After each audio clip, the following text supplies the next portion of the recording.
Well, welcome everyone to the show. I'm Blake, founder of Team Pickleball. Today we have an awesome guest today. We're going to chat about DUPR. We have Tito here, CEO of DUPR. So welcome to the show. Thank you. Thank you so much. Thank you for having me. I'm excited and yeah, let's have some fun here. Yeah, so maybe we just jump right in and let's chat about your kind of path into pickleball and how that led to where you are now. For sure. I have a crazy path in pickleball actually. I come from the tennis world, as you can hear. I'm not from the US, I'm from Spain. I came to play college tennis back in 2011. Did after graduating college, did every gig you can imagine from construction to dishwashing to everything crazy. Started coaching some tennis, and the coaching tennis led me to hear about UTR ratings in the sports. And in 2019 2020 I actually made my move to California to work for UTR in the tennis space. And that's when my passion for data analytics, algorithms, and the effect in the pickleball community for level-based play started. Yeah. Fast forward 2 years later, and they call me and they tell me about this crazy thing called pickleball.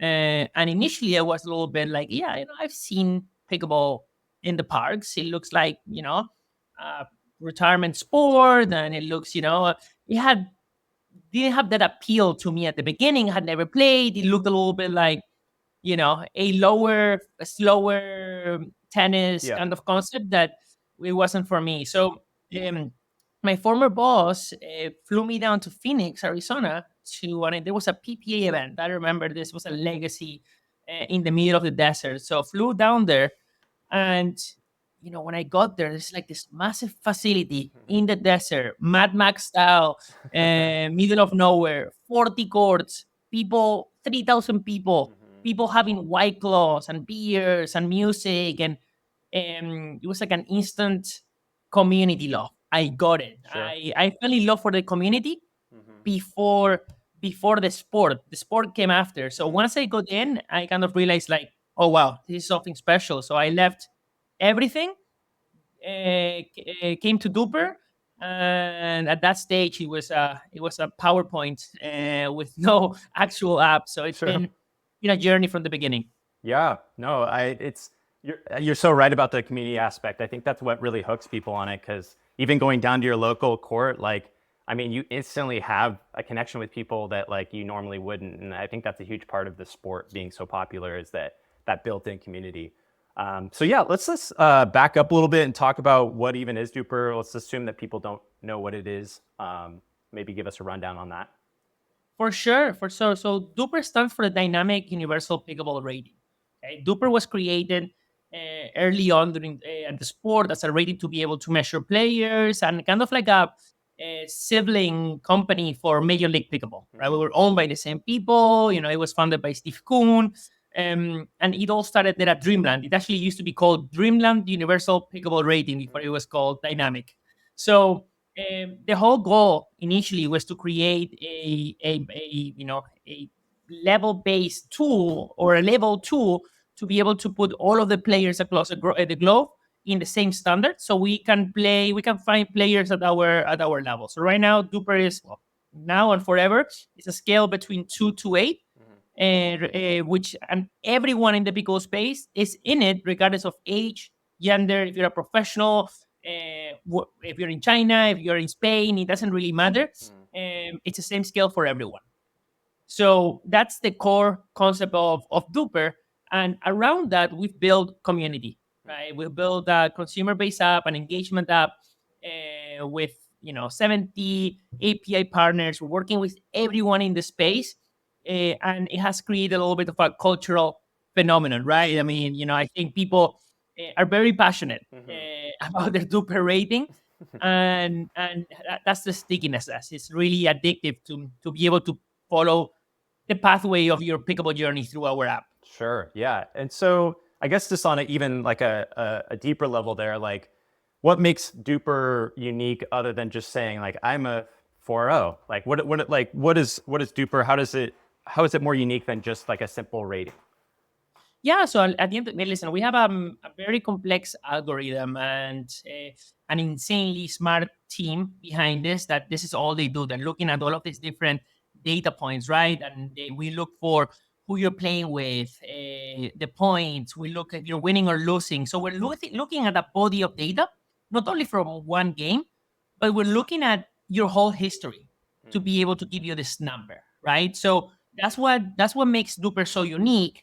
And the other important thing that I don't think it gets enough value out there because people are new to this algorithm world is that we've done a great job connecting with everyone, right? If you connect with every single platform that is running events, clubs, we have 4,000 clubs, we have people all over the world. Now you can create a real network of information, and I can tell you, play, actually looking at all of this information, at all of this connectivity around the world, you are a 4 or 5. So yes, in the core, it's this data brain that is able to spit a number that is accurately representing who you are in the pickleball world. Yeah, and I love how it's not just you playing against one person and like it's like where that's just siloed off in its own world, but it's actually connected to everyone, really. Like the whole system's connected.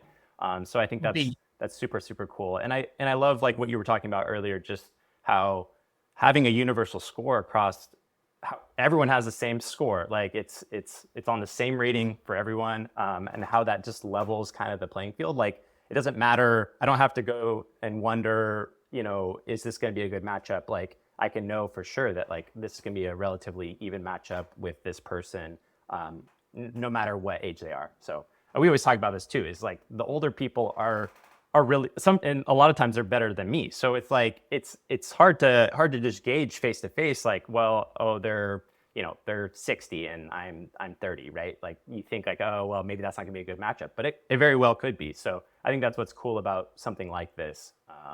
Just really opens that possibility for those kind of games. Yeah, no, definitely. And I think, one of the things that we are all getting to experience in our communities and there is a lack of real estate. Obviously we're trying to catch up to the demand, right? This is a Yep. sport that absolutely went crazy in the last 2 years. So now we're starting to see a little bit of like friction being created because if you go to the park and there is too many people and not players at your level, we start losing on that community, right? And we start turning into other sports like tennis. I love tennis. Yep. Tennis players don't hate me, but tennis gets so siloed into a specific group of people that you play. I'm a tennis player. I only play tennis with like 2 or 3 other people in my community. Yep. Football, the open play, the pickup basketball concept of the sport that is making us all fall in love for it, still needs a little bit of a level-based experience so we know when to show up at the park to find the right people, find the right groups, and keep that experience going. Yeah. If we just all show up in the park, every single level, every single group together at 5 p.m. after work, I don't know if this has happened to you, but I've left the park pretty annoyed and kind of like, I'm not coming here again. And I've stopped going to some places just because I couldn't find the right experience. And listen, we all want to have a fun time when we go and play pickleball. Right. Yeah. No, I think that unlocks that ability to do that really, because you're right. You show up to the court and you're like, is this going to be fun or is this going to be boring because the competition's really low or high or whatever it is? Yep. Because everyone wants it to be either right at their same level or a little bit above, but just to be competitive. But yeah, that on either extreme of that, it makes the experience not as fun for sure. So. Yeah. So what like I guess the impact of this is just kind of like what do you see the ultimate impact of something like DUPR like ultimately? Yeah, I think at the end of the day, we got lucky enough that we were able to get into the community early enough that this is cultural. It's just a cultural phenomenon, right? We're able to understand the game through the lenses of a number, right? And sometimes I'm with some of my buddies looking outside the court, watching someone and is playing, and we are talking to each other like, what do you think their DUPR is? What do you think the rating is? So I think that's a 4 or 5. Maybe it's a 5. Or being able to get that has been something fantastic. But the most important thing is that pickleball is not an American sport anymore. Pickleball is a global phenomenon, right? In Asia, it's absolutely exploding. We're actually running our first college events there. So now being able to connect, junior and college players with American programs coming and playing into the tour, right? It's all about that network that we're able to create through this number and extend the community. Yeah. I think there is, this concept of like, pickleball is the one place where we all get along in today's day with all of the fighting and everything else. We can extend that notion to the DUPR across the whole world. Right. It's cool to think that we could all be connected and not even have met each other and be able to have the universal score that can connect people across borders. That's cool. Exactly. So obviously, when I think of DUPR, I think of the professional side of the sport. How does DUPR benefit the professional side? And we can talk about the amateur side as well. But Yeah. So listen, we'll talk about the amateur in a second because I'm very passionate. That's my bread and butter. I want to make sure that DUPR is a tool for everyone, not for the selected few. But it has been instrumental for us to be so involved in the Pro Tour because the way that we see the sport is kind of like a pyramid, right? You have the top of the pyramid is the pros, which is MLP, PPA, right? The US Open, right? We're the exclusive rating of the professional tour, right? Marketing wise, promotion wise, and for the sport, that's absolutely key for us, right? That people see us as a tool to be able to enter the professional space, right? We also just did a deal with the Pickleball World Tour that announced in Dubai with $50 million in prize money. So being in those pockets, right, it now allows us to make sure that that goes all through the pyramid down, right? You have the pros, you have the competitive player, you have the tournament recreational player, and then you have the recreational player at the bottom, which is the big mass. That's the 36 million players who are going and to the local park, having a white claw and having some fun. So in the professional space, we've been an instrumental tool for drafting an MLP, for example. I know all of the MLP owners use us, right? We actually submit most improved players head to heads who's going to perform. We have so many different data points that allow you to draft correctly when it comes to your team. But it's also the language for the almost there professional who is trying to get into the space. All of the brands, all of the paddle brands sponsor based on your DUPR. So again, that's a tool that they're using to value level of the player. Right. On the amateur space, again, it's all about the experience, and we can talk a little more. But no, I think that's super helpful because I think it's cool because you think of these ratings as only for this or only for that, but you guys bridge that gap so well, and it's cool to see that it's not watering down the professional side of the sport. Like it feels like if I had a rating, that I'd be watering the professional ratings down a little bit, just as maybe it would seem less legit. But I think the way you guys use your technology, I think it really bridges that gap and keeps the professionals rated accurately, but then also can rate someone like me that's maybe not as good, right?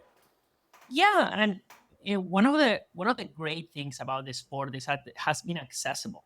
And I don't want to say that the pro side of the sport is accessible, but it's more accessible than any other sport. At least right now, I think it's change. I think the sport is gonna evolve.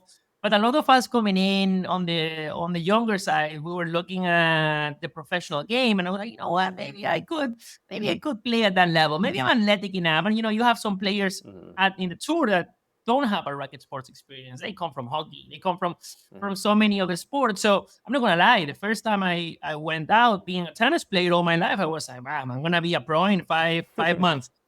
No chance. Right. I was wrong. It takes a lot of work and commitment, and they put a lot of time on the court, which I'm not able to do.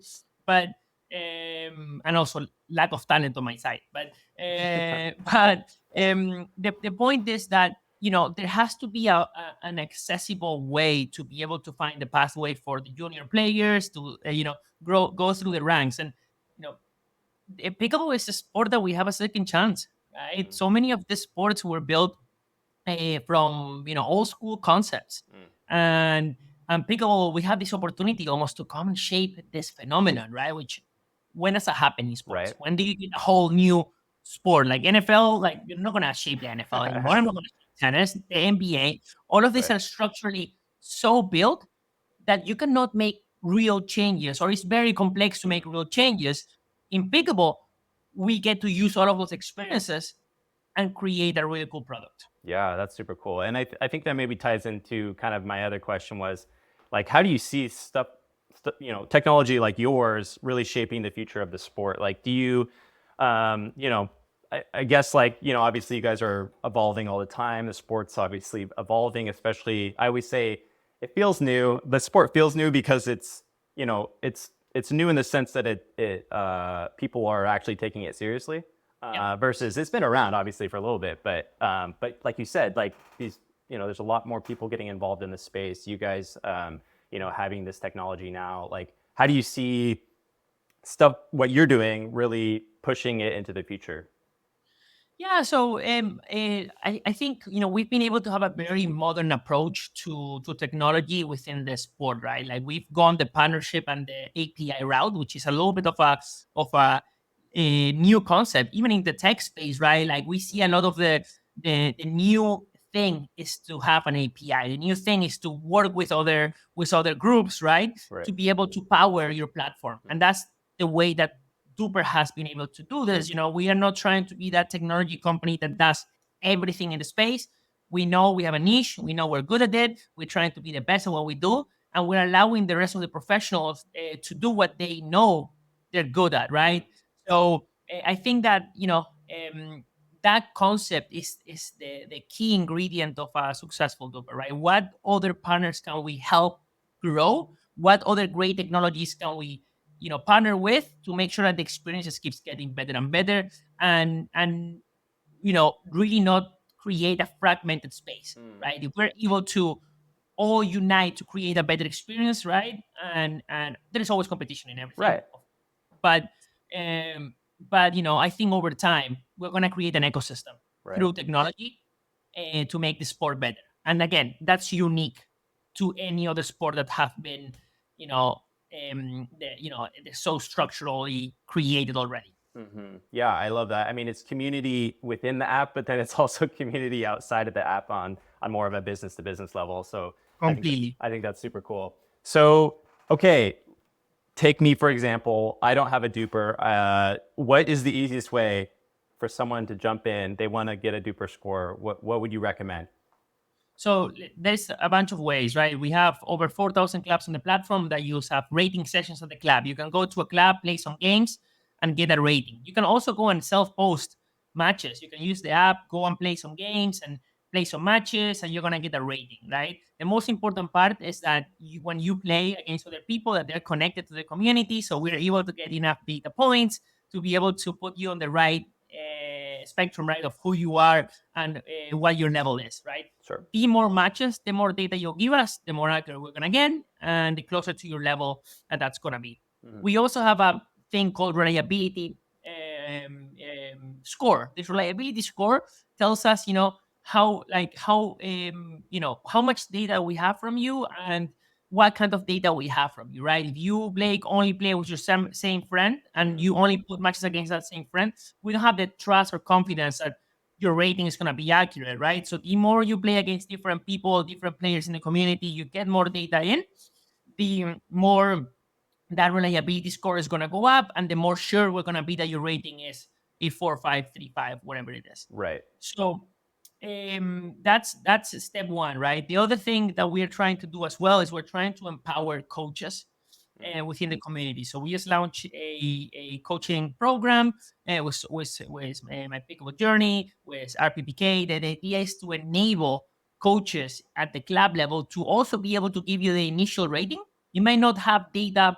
impact, right? Like we know that that's not, it might change once you play some games and play some tournaments, but it's a good way to get people in the community that are a little scared of the competition initially and want to know where they place.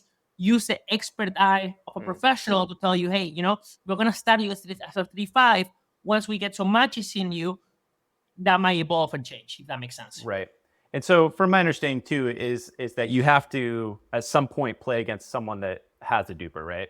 So Yeah. that it has that feedback. So I guess that one kind of clarification there is, yeah, go find a club that has, either a DUPR days or something like that, and then or play against someone that already has a DUPR score so that it can actually, match you to the right rating. So, okay, cool. Exactly. So you Yeah. always recommend people to look at the app, to look at the clubs around you. Check some of these programs. I think that's the best way to do it. And also, you get introduced. Once you're in the network, now I live in Charleston, South Carolina, right? So now I am able to see all of the players around me, and I'm able to message them and see Right. when they're playing. Again, it's gonna create a whole new world of playing for you. Yeah, and I think a lot of people are kind of maybe that play a lot, like would love a duper, but like maybe kind of nervous to like, or even don't even know how to really get one, or they don't know if it's worth it. But I think even just for the benefits you talked about, maybe you don't care about what your score is really, but like having that Completely. community built in of people that are at your same level, I think that's huge too. So I guess down Completely. the recommendation there, get the app and get going for that. So Blake, I think that's you just hit on a very important point. There is sometimes this fear initially with the rating, which like I don't want anyone to tell me who I am. I just want to play. I want to have fun, and the rating is scary. Why are they judging me? And I think that's not at all the intention of the rating. Obviously, if you are a 5-0 trying to be a professional player, yes, you can use us as a tool to be able to go through the ranks. But this is all a representation of level, so you can find fun right. level based play. That's what it is, right? It's if I signed up for jiu-jitsu a year ago, right? If I'm a white belt and I have to go and do some sparring with a brown belt, Hmm. well, I don't know. I'm gonna get my butt kicked, and it's not gonna be fun. I just want to make sure that I go and have a great fun with other white belts, and we can just wrestle a little bit. They're doing some Yeah. jiu-jitsu. Um, that's the point. So no fear. This is not a judgment. This is a tool to help you understand what other players in your community are at your level and what's going to be a fun match. Right. It's about increasing the overall fun of the sport for sure. I Completely. totally agree. I think yeah, anytime you put a number to someone, it feels like, oh, I'm on some sort of scale and I feel nervous about that. But you could just forget about the points altogether, the score, the rating, and Completely. just find people that you would have a fun time with playing, like because they're at the same level. Completely. I think of that all the time. Completely. So yeah, no, that's great. That's a great probably spot to end on. I love that note. So it was great chatting with you, Tito. I appreciate you taking the time. And is there anything else you want to leave the viewers with? No, I think, let's keep all growing the pickleball community together. This is the funnest, most engaging industry and community I've ever been part of. So again, let's keep it healthy, get your DUPR rating, and Yeah, make I sure know. that we're Now, joining the community. now I need to go do it. Yeah. For sure. Okay. Okay, great. Well, it's great chatting with you, and I'm sure we'll stay in touch. Awesome. All right. Thank you, Blake.